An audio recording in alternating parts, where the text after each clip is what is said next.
à vous, à chacun, à chacune de vous qui nous rejoignez pour ce culte, soit par les petites fenêtres d'Internet, soit par les ondes de la radio, que ce temps soit un temps de pause dans vos vies, un temps où chacun, chacune dans nos maisons, on fait maison ensemble, cette maison de Dieu dont on est les pierres vivantes. Pour le déroulement de ce culte, si vous avez des cantiques chez vous, ce serait pas mal de les prendre.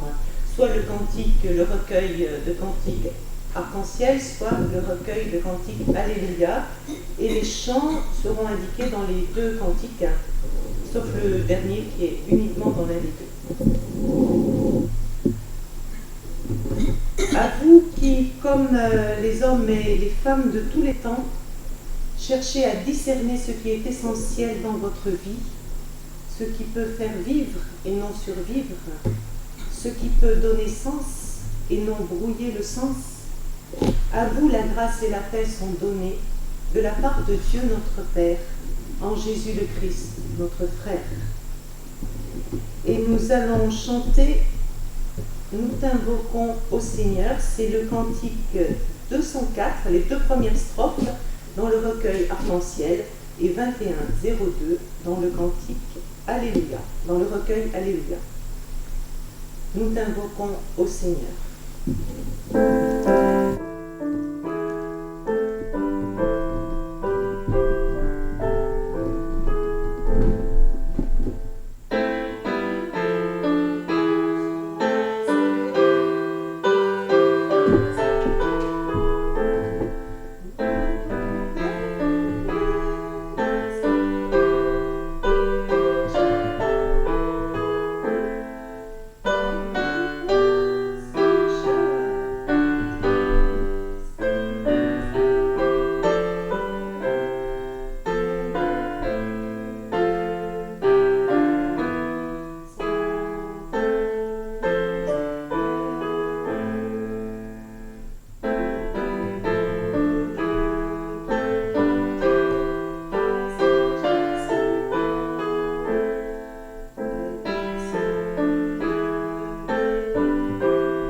Qui parle et qui lance, lutte et bénit. Tu tiens tête au chaos. Chaque jour, tu mets ta bénédiction au-dessus et au travers de l'abîme et du destin. Nous te louons, Dieu, dans le Christ qui vient et qui montre, guérit et subit. Chaque jour, tu mets ta réconciliation au-dessus et au travers de l'oubli et de la haine. Nous te louons par l'Esprit qui engendre et travaille, défend et console. Chaque jour, tu mets ton salut au travers et en avant de la lassitude et de l'illusion. Nous te louons, nous te bénissons. Et nous allons poursuivre notre louange avec le psaume 81, les strophes 1 et 3, que nous changerons.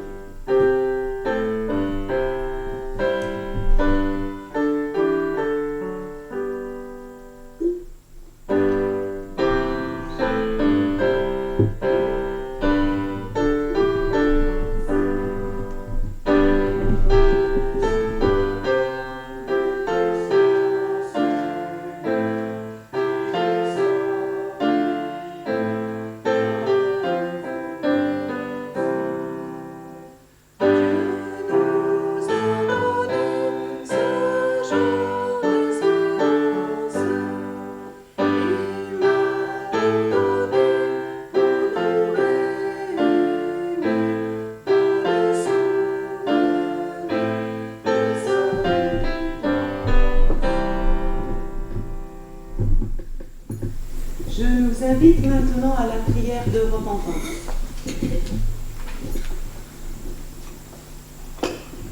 Seigneur Dieu, Tu débordes d'amour et nous calculons à l'économie. Pardonne-nous. Tu cours à notre rencontre et le premier pas vers l'autre déjà nous fatigue. Pardonne-nous. Tu t'engages sans compter et nous hésitons à donner. Pardonne-nous. Alors que nous croyons être arrivés, toi, tu es là devant nous, nous encourageant à te suivre. Alors que nous avons tout placé, toi, tu sèmes à grands gestes et larges mains, faisant confiance à la semence qui va germer. Pardonne-nous. Et que ton pardon nous ébranle et nous engage. Amen. Le monde chante et crie et pleure tant de malheurs abandonnés. Nous allons chanter la 4e strophe du cantique 407 ou 4304.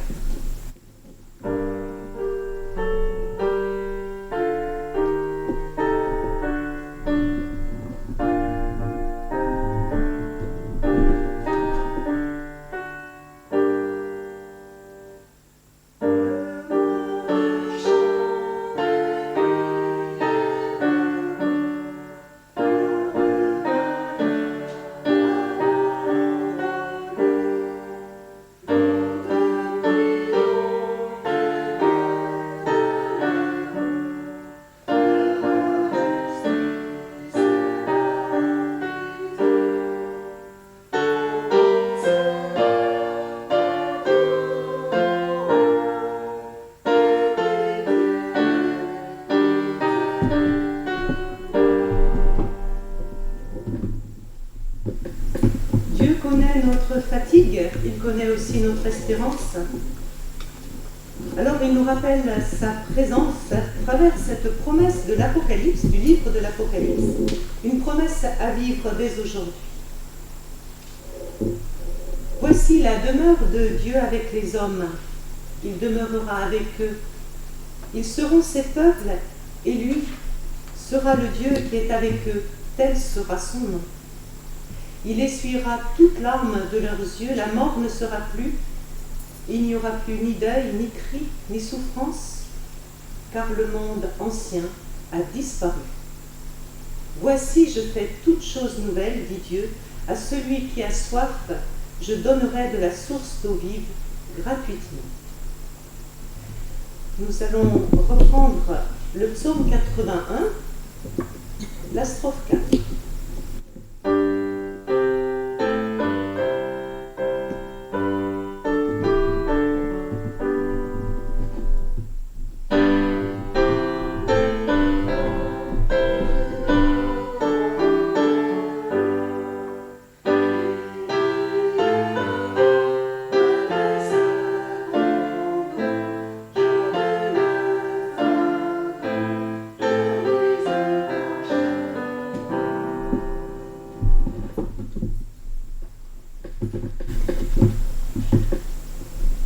Réconfortés, remis debout par Dieu, recevons ces quelques paroles comme un appel de sa part.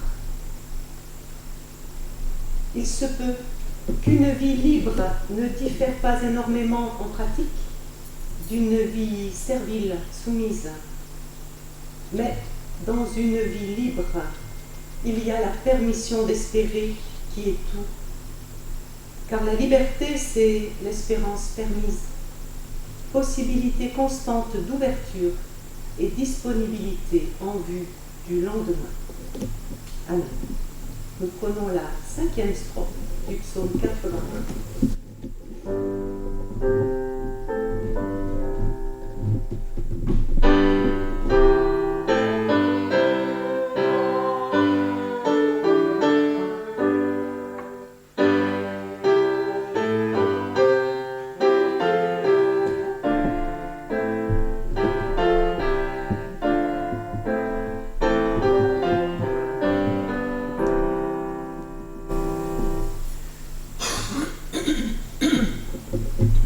Avant d'entendre un passage de la Bible, nous prions.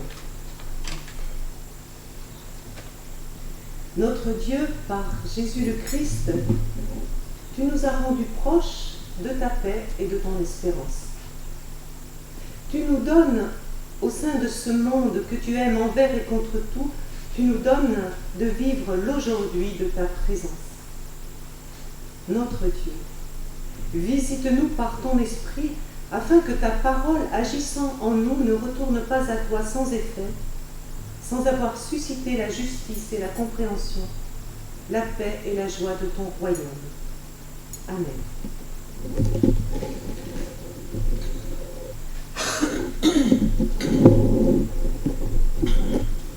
Je vous propose d'entendre pour ce culte des passages dans les commencements de l'Évangile selon Marc, d'abord au chapitre 1, les versets 14 et 15, et ensuite au chapitre 4, les versets 3 à 8.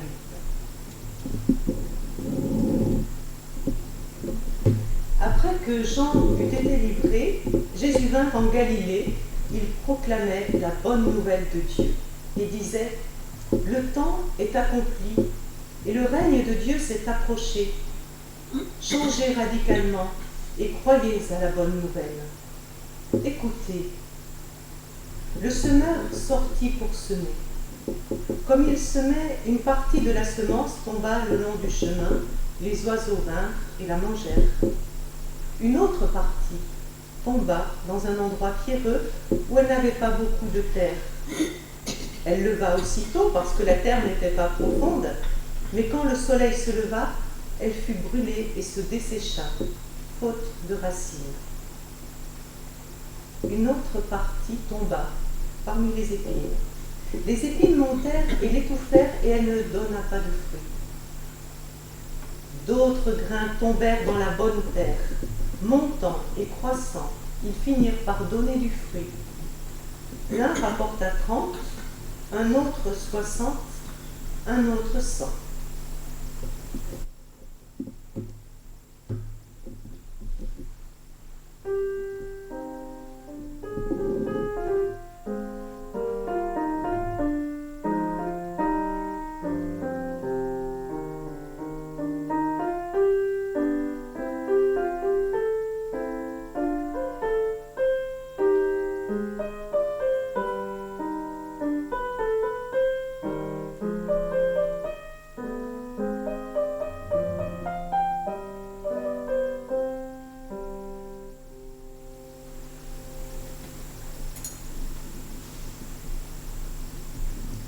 Frères et sœurs, il y a urgence, et pour une fois, c'est une urgence bonne.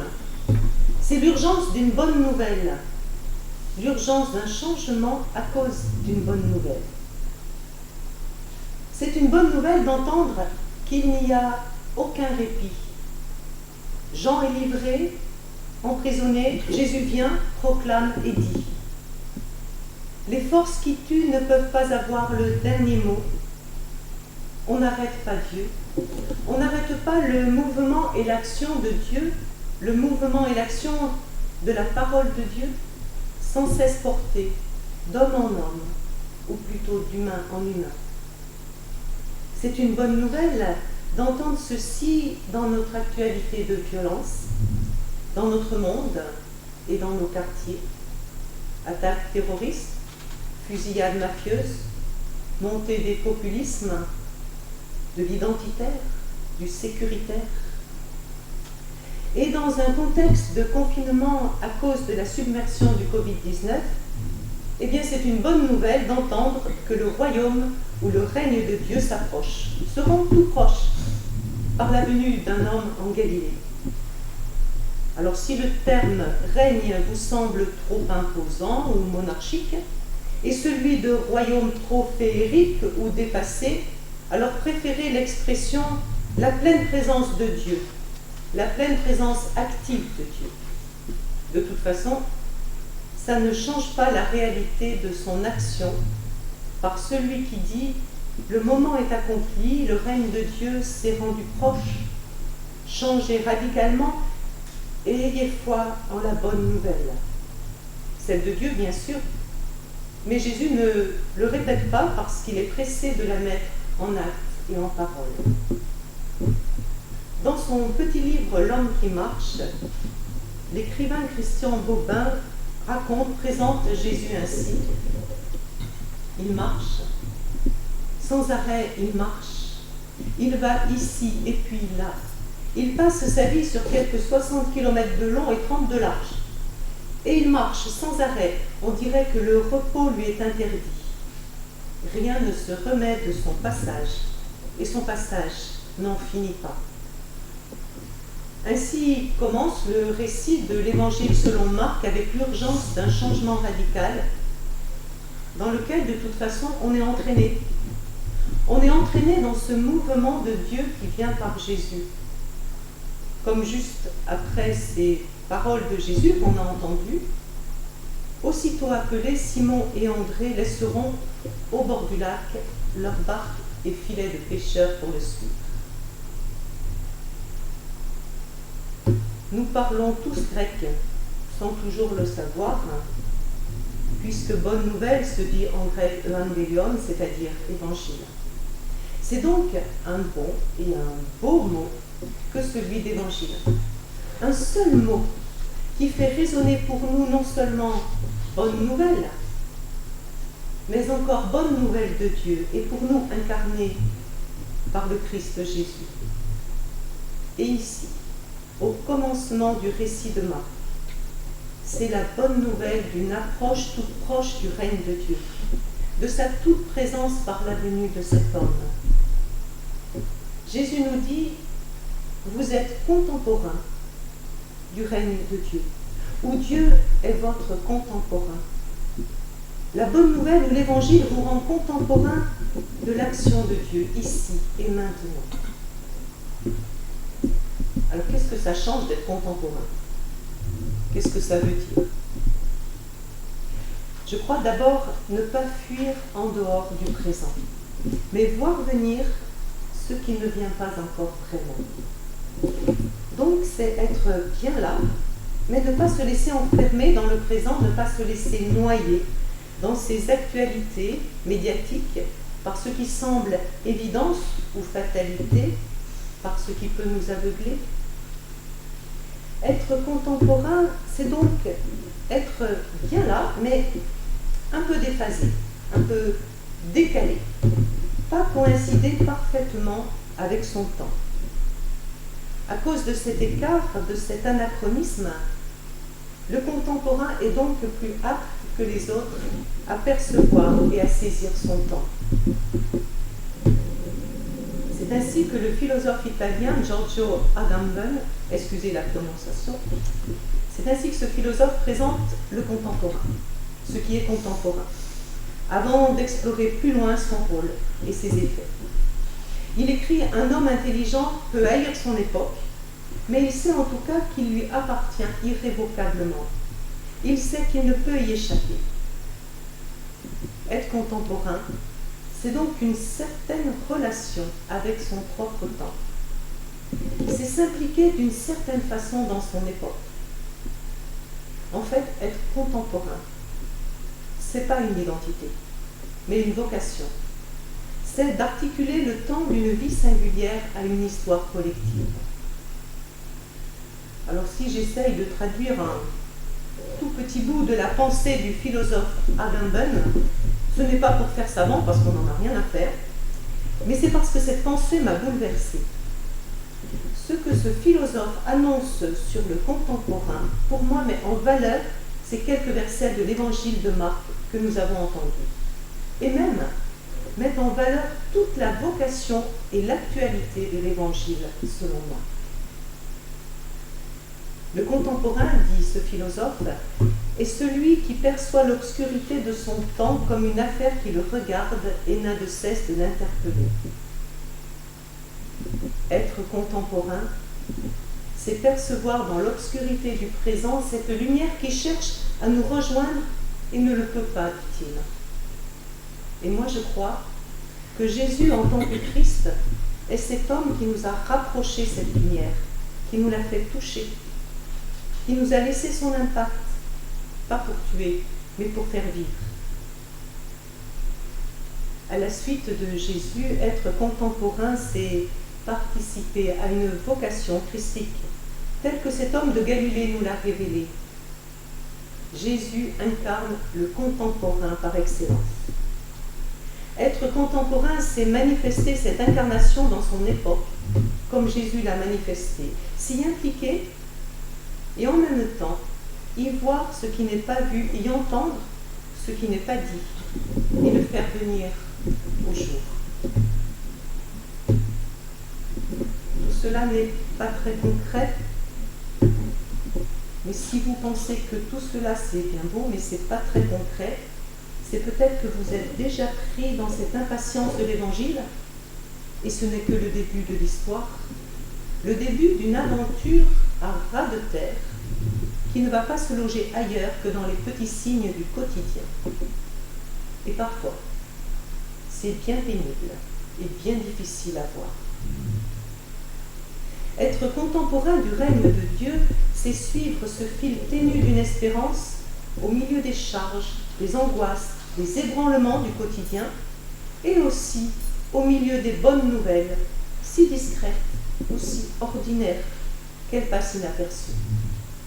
C'est suivre, mais en s'impliquant, s'impliquer modestement, mais résolument dans le mouvement de l'espérance. L'Évangile de Marc dit que Jésus ne parlait pas sans parabole et que la moindre situation quotidienne ou l'incident imprévu pouvait devenir parabole. Il disait que notre quotidien est une source inépuisable de paraboles sur le règne de Dieu. L'Évangile de Marc est minimaliste. Il dit le minimum pour révéler le maximum. Une graine de moutarde dans un potager, du levain dans une pâte, guérir la main d'un homme, libérer une femme de sa honte, un lépreux de son exclusion, se laisser mettre en question par la détresse d'une mère ou se laisser déranger par le chahut joyeux des enfants.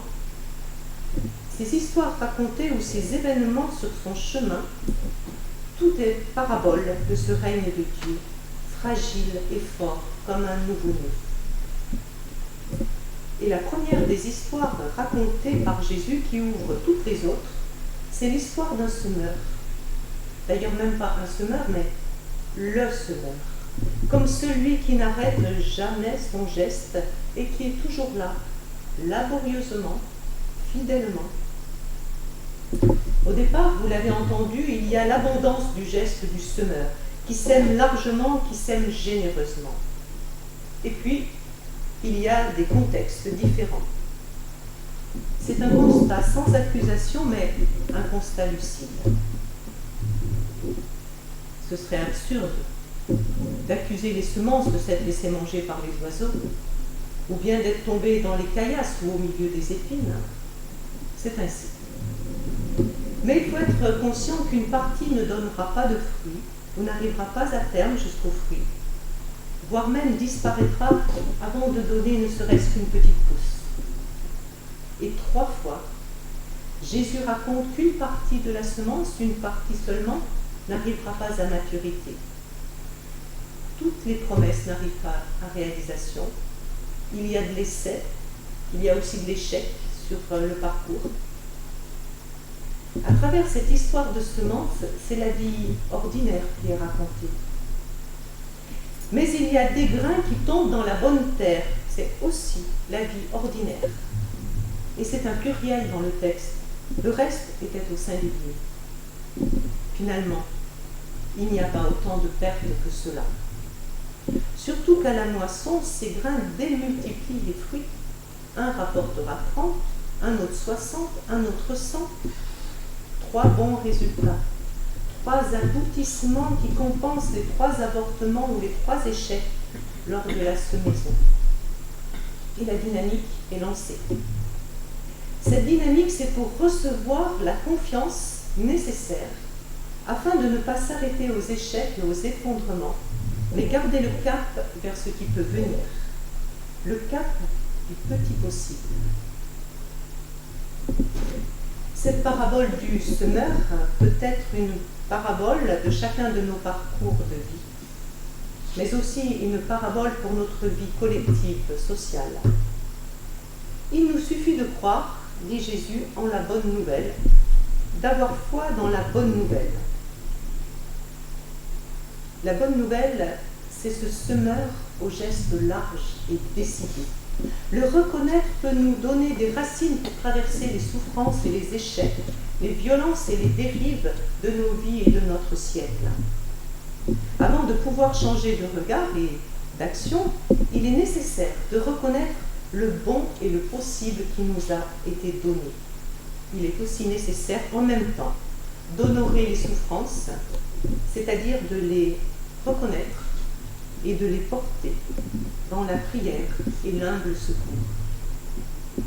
Ça ne change pas encore le cours des choses, mais ça y travaille, comme un contemporain scrute la lumière dans les ténèbres. Alors peut s'ouvrir un passage vers l'espérance, une espérance qui s'intensifie peu à peu comme les bons grains qui donnent du fruit, 30 pour 1, 60 pour 1, 100 pour 1. Et comme ces grains devenus épis donnent des grains qui seront semés à leur tour, l'espérance produit du fruit. Ce fruit, aujourd'hui, se voit peut-être peu, mais il vient. Parce que Dieu, comme le semeur de la parabole, n'abandonne jamais de semer les possibles ni dans nos vies, ni dans ce siècle. Aucun répit pour le semeur. Aujourd'hui, au milieu des confusions et des barbaries, ce qui vient de bon est aussi discret que les actes et paraboles de Jésus sur le règne de Dieu. On appelle cela des alternatives. J'appellerais plutôt cela des signes, qui dans les évangiles s'appellent parfois miracles et ne se font pas en idée mais en actes. Alors, dans ces temps d'aujourd'hui, recevons les appels de solidarité. Il n'y a pas de petits services, il n'y a pas de petits dons, il n'y a pas de petits temps d'écoute, il n'y a que des signes de ce règne de Dieu qui un jour s'est approché par un homme. Nous ne gagnerons rien de plus, puisque c'est une poussée de l'espérance que Dieu a déjà semée en nous. Nous ne gagnerons qu'en solidarité, car l'espérance est contagieuse et renforce la solidarité. En plus, contrairement au Covid, elle nous déconfine. Et quand il y a urgence, l'entraide se démultiplie comme les grains tombés dans la bonne terre. Car une situation d'urgence, personne ne peut la vivre seul. Nous avons tous besoin des autres, et chacun de nous est tour à tour celui qui donne et celui qui reçoit, comme le dit une prière. Honorons les souffrances de notre monde en prière et en acte, parce que nous avons reçu de Dieu la capacité à être contemporains, c'est-à-dire aussi à percevoir la lumière dans les ténèbres. Honorer les souffrances de notre monde, c'est reconnaître leur place, leurs cris ou leur silence, ne pas les éviter, ni les relativiser. Pour vivre le changement radical et mettre notre confiance dans la bonne nouvelle, Jésus nous propose donc de le suivre sans assurance, mais un pas dans les souffrances et les problèmes, et un pas, puis deux, puis trois, dans l'espérance. Et si nous ne pouvons pas marcher avec nos pieds, nous pouvons marcher avec nos cœurs et avec nos têtes. Les autres peuvent aussi être nos mains et nos pieds si nous leur donnons le cœur d'avancer. La solidarité est contagieuse comme l'espérance et donne des forces insoupçonnées. Écoutons comment marche celui que nous appelons Christ et qui nous appelle. Il marche. Rien ne se remet de son passage et son passage n'en finit pas. Il va tête nue. La mort, le vent, l'injure, il reçoit tout de face sans jamais ralentir son pas. À croire que ce qui le tourmente n'est rien en regard de ce qu'il espère. À croire que vivre est comme il marche, sans fin. Amen.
saluer, confessons notre foi à travers cette prière de confiance.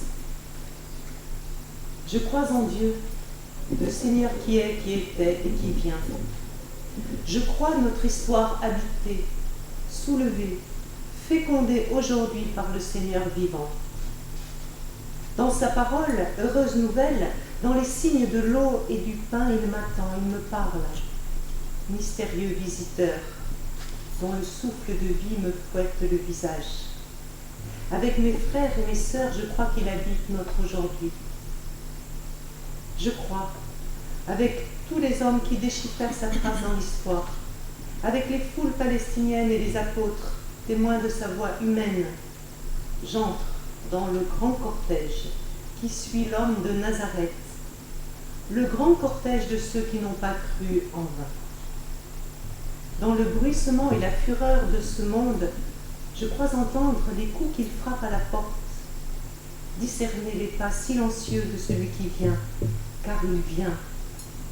Celui-là qui rompt les destins et ouvre les chemins, celui-là qui désarme toutes les résignations et suscite les responsabilités.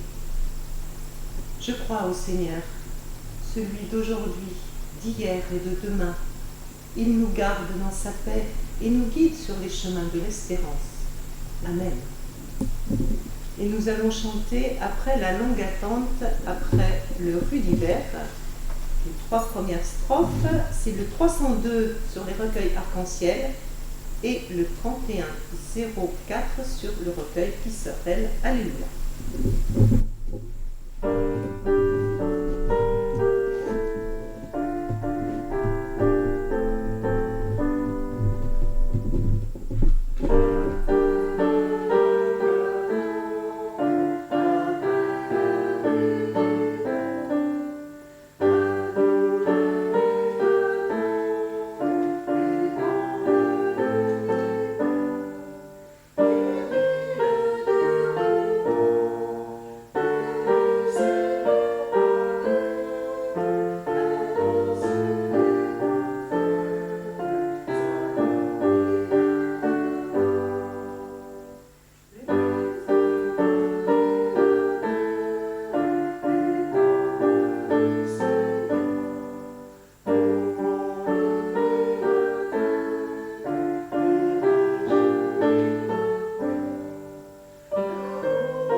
Voici le moment de partager quelques annonces.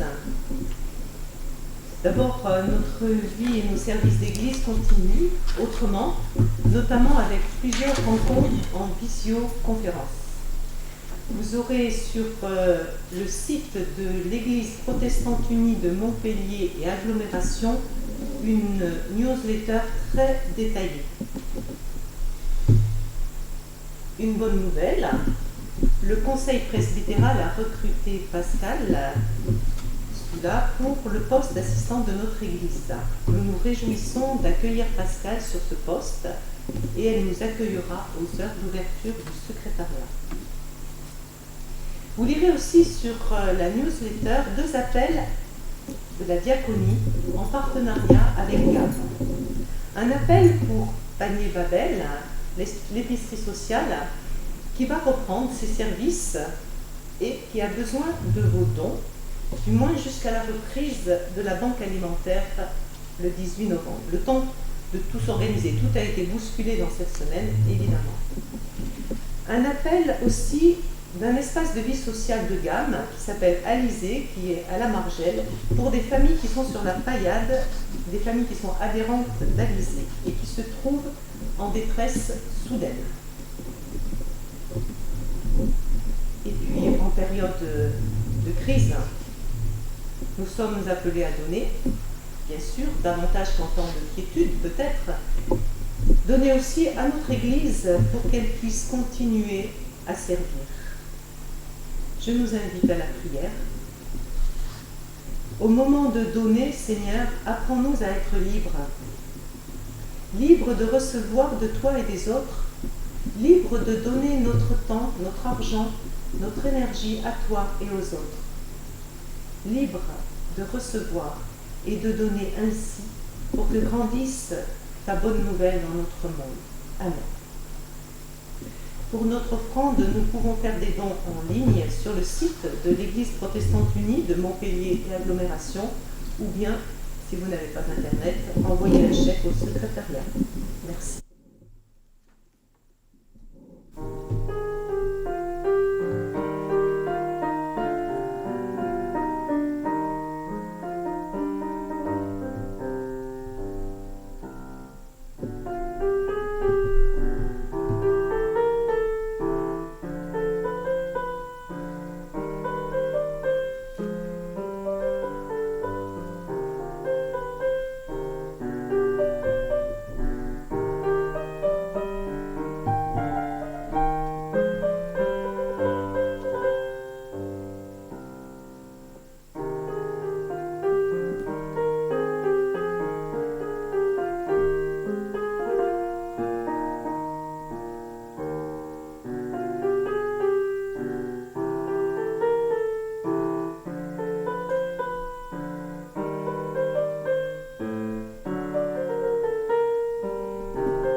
Nous nous unissons dans la prière d'intercession, les uns avec les autres, les uns pour les autres. Nous prions. Notre Dieu, nous te demandons d'élargir l'espace de nos vies. Si nos corps sont confinés, que nos esprits ne le soient pas. Nous te demandons d'avoir un cœur assez désintéressé de lui-même pour que beaucoup puissent y trouver leur place. Seigneur, avec ta force, dans nos faiblesses, apprends-nous à accueillir et recueillir les êtres qui surviennent sur nos chemins. Apprends-nous à espérer avec ceux qui rêvent, à pleurer avec ceux qui souffrent, à donner avec ceux qui donnent. Apprends-nous à crier avec ceux qui protestent, à dire oui avec ceux qui construisent, dire non avec ceux qui résistent, agir avec ceux qui transforment. Nos cœurs se peuplent de noms, de visages, de projets et de vie. Nous voulons les réunir devant toi, Seigneur, en te disant et en unissant nos voix pour te dire: Notre Père, qui es aux cieux, que ton nom soit sanctifié, que ton règne vienne, que ta volonté soit faite sur la terre comme au ciel. Donne-nous aujourd'hui notre pain de ce jour.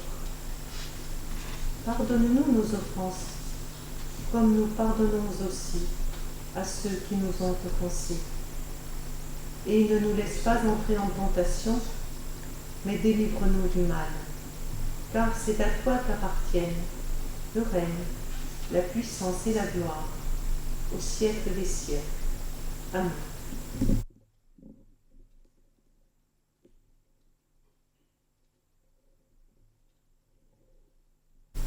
Avant de nous quitter, et jusqu'à la prochaine fois, recevons ces paroles d'envoi et la bénédiction de Dieu. L'homme d'espérance est un veilleur, l'homme ou la femme d'espérance. Il est campé dans les nuits, mais l'unique clarté a fait chanter son âme.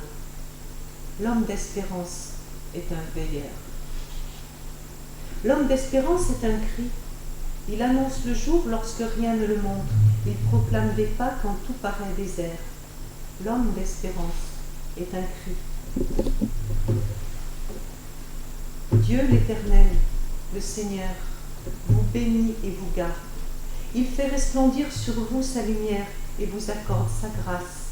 Il tourne sa face vers vous et vous donne sa paix. Amen. Nous allons chanter Gloire à Dieu notre Créateur. Dans le recueil arc-en-ciel, c'est le 823.